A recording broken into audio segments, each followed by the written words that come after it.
नमस्कार, मेरा नाम है अभिषेक और आप सुन रहे हैं कॉटेवा एग्री साइंस प्रेजेंट्स सपनों की उड़ान। दोस्तों, कॉटेवा एग्री साइंस एक वैश्विक आधुनिक कृषि पद्धति आधारित कंपनी है जो दुनिया भर के किसानों को कृषि के लिए सबसे पूर्ण और समावेशी समाधान देती है।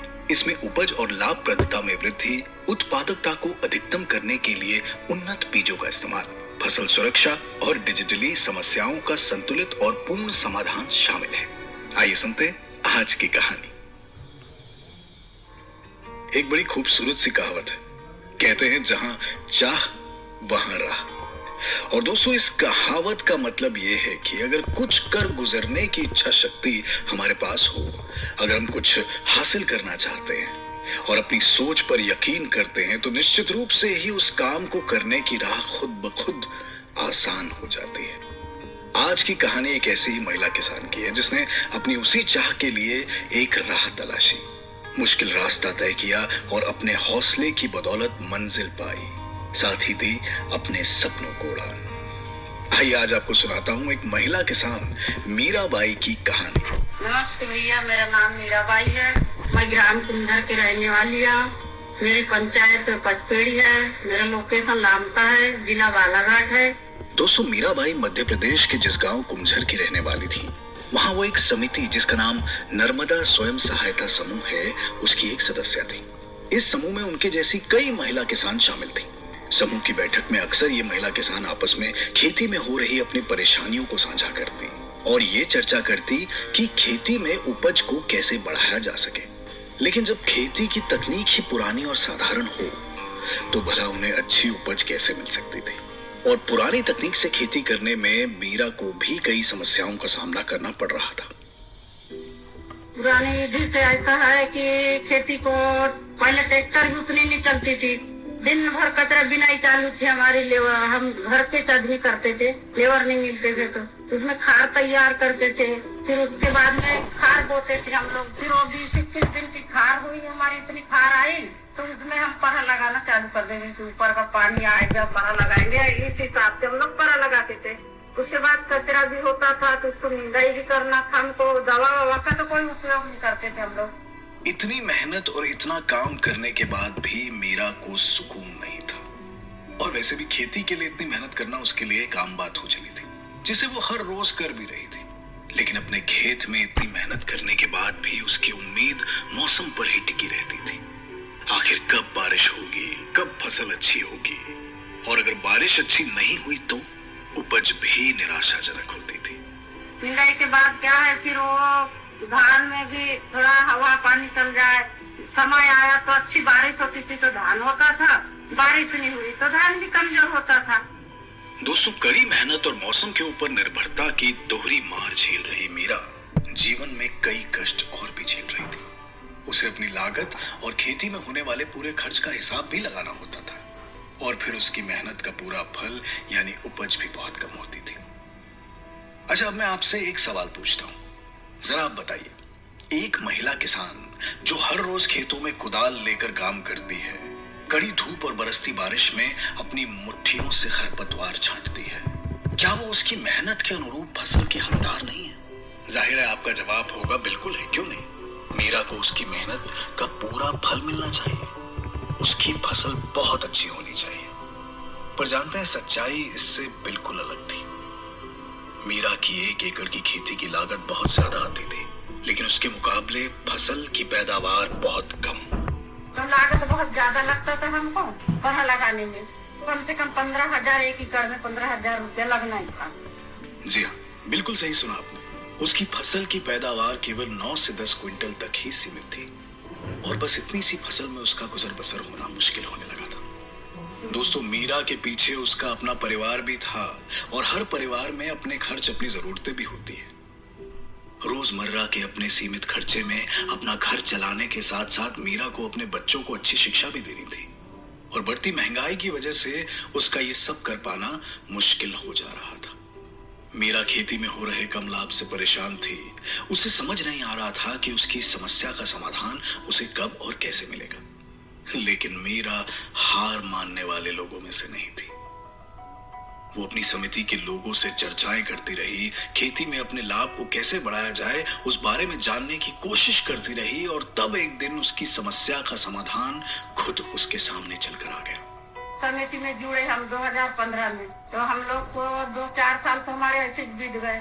उसके बाद में प्रधान कोटेवा की तरफ से राणा भैया जानकारी दिए हमको कि दीदी नहीं होता तो तुमको DSR धान लगाओ यहाँ, उसकी विधि से बोआर बो बढ़िया तो हमको धान अच्छा होएगा।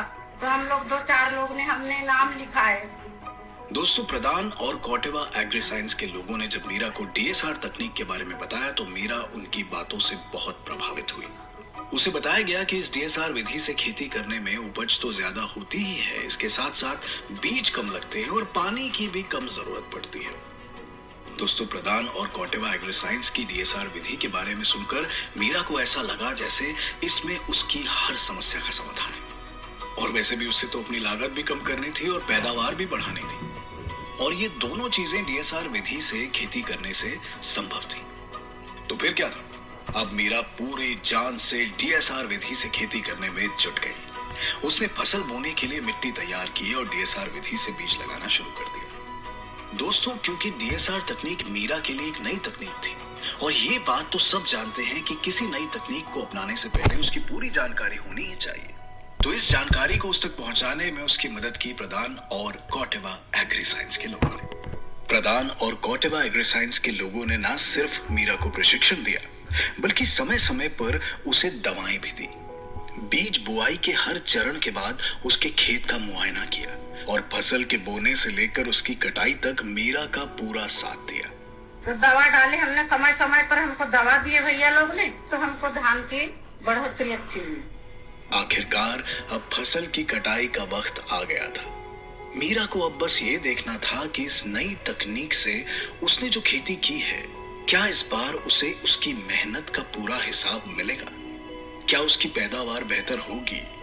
हाय, क्या हुआ मीरा से खुद ही जान लेते हैं। तो अच्छी धान हुई हमको, 30 कुंटल धान हुई हमको उस समय पहले साल में। जी हाँ दोस्तों, मीरा ने देखा कि पहले जिस जमीन पर प्रति एकड़ 9 से 10 क्विंटल फसल की उपज कर पाती थी, अब उसी जमीन पर प्रति एकड़ कुल 15 से 16 क्विंटल की फसल की उपज हो गई थी।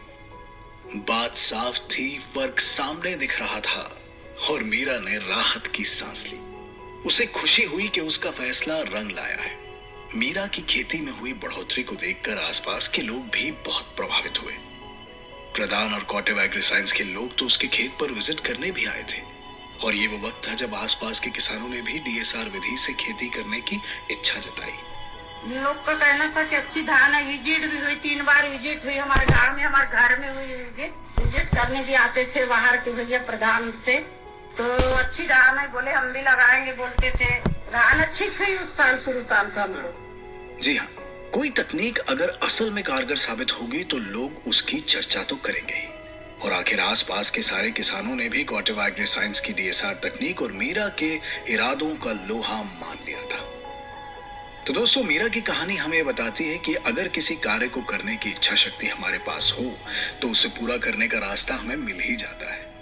नामुमकिन तो कुछ भी नहीं होता, यानी कि जहां चाह वहां राह। तो मीरा की ये कहानी ने साबित किया कि अगर आप अपने दिल की सुनते हैं और अपनी मेहनत और इच्छा शक्ति के बल पर काम करते हैं तो दुनिया की कोई भी दूसरी ताकत आपको सफल होने से रोक नहीं सकती।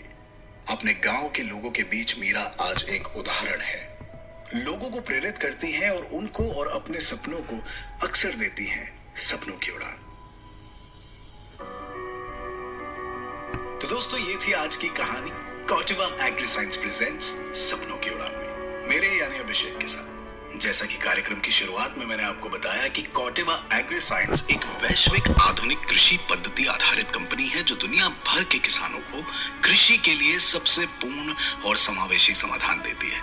इससे उपज और लाभप्रदता में वृद्धि, उत्पादकता को अधिकतम करने के लिए उन्नत बीजों का इस्तेमाल, फसल सुरक्षा और डिजिटली समस्याओं का संतुलित और पूर्ण समाधान शामिल है।